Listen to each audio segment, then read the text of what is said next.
like renderings of the rules in relation to how you guys are allowed to conduct, whether it's the city council meetings or public meetings in general, that have not been challenged in court.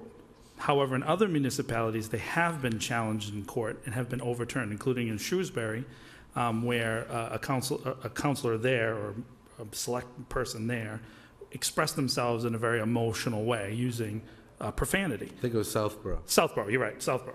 So in this particular case, you're allowed to do that legally, but we have a rule on the books that prevents it, right? Decorum prevents currently if Councilor Hayter would like to swear at you right now, right? And I'm not saying that you would, but maybe there would be a chance for that during an expression of passion.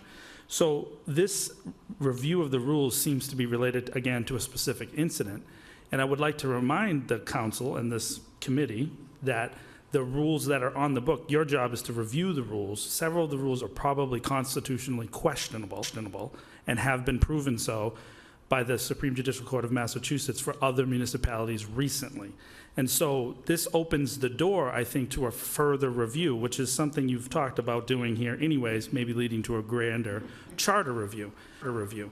We shouldn't put ourselves in the position to being sued, right, by someone who happens to be upset that day and decides to challenge a rule. Well, let me just stop you with that. Sure. I'm going to give you as much time as one.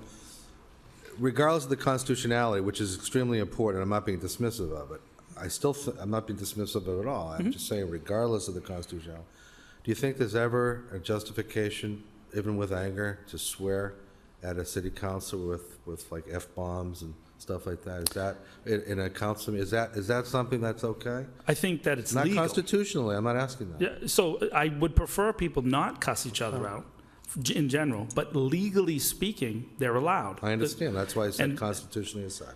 But right now, we currently have a situation in the city council in Worcester and in other bodies here where we're not practicing constitutional law by creating a set of rules that prevent people from doing so.